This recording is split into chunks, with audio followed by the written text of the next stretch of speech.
Il y a certains clichés sur les Africains comme quoi, oui, nous les Africains, nous sommes les as du retard. Quand en Afrique il fait chaud, ou que nous, nos parents africains n'ont jamais tort, surtout lorsque c'est devant leurs propres enfants. Sachez que tous ces clichés qu'on raconte sur l'Afrique là, c'est vrai. Par contre, je ne me reconnais pas dans certaines images qu'on montre de l'Afrique, comme quoi l'Afrique c'est la guerre, c'est le génocide, les gens meurent de faim, c'est la pauvreté absolue. Non, moi, je pense qu'il faudrait arrêter cette perception qu'on a de l'Afrique, vu qu'on ne peut pas réduire tout un continent à travers des caractéristiques, tu vois. Et il y a certaines personnes, il y a un cliché comme quoi que les gens disent que, ouais, nous les Africains, nous avons une grosse bite. Et là, franchement, sachez que c'est vrai. Je pense que c'est le seul cliché qui est vrai d'ailleurs, tu vois. Et on entend personne, d'autres personnes aussi dire que oui, l'Afrique en train de se développer, doit devenir comme l'Occident. Ben non. Moi, je me souviens qu'une fois, je suis allé rendre visite à un pote blanc et ça se trouvait qu'ils étaient même à table. Et c'est là il m'a dit, mais Lookman, qu'est-ce que tu viens foutre ici? Tu ne m'as pas appelé pour me dire que tu venais là, tu vois, on est à table, on t'a pas compté parmi les invités. Tu tombes mal là prochainement, prends rendez-vous avec moi, on se revoit après. Mais par contre, chez nous en Afrique ici, même si nous sommes 10, on se réunit pour aller rendre visite à une seule personne et ça se trouvait qu'il était à table lui seul. On va manger ce plat à 11.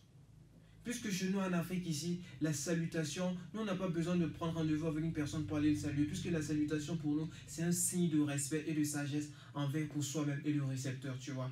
Et les gens disent aussi que ouais, nous, nos parents africains sont durs de caractère. Bon, moi je pense que chaque société a ses mœurs et son éducation, tu vois.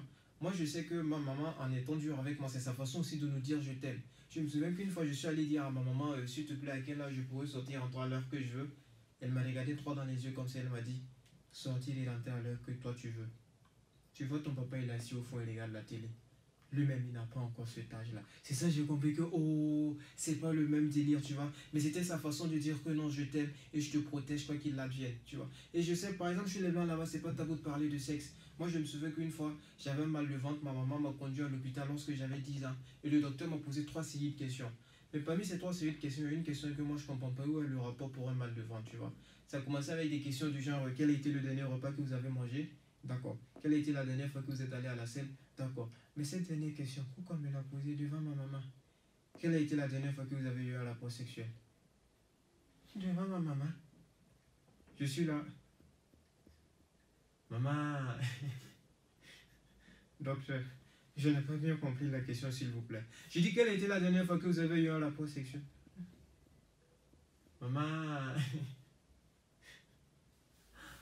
Maman, je suis guéri. C'est comme ça que moi, ma maladie est finie sur le champ. C'est pour dire que quoi? Chaque société avec sa civilisation, chaque société avec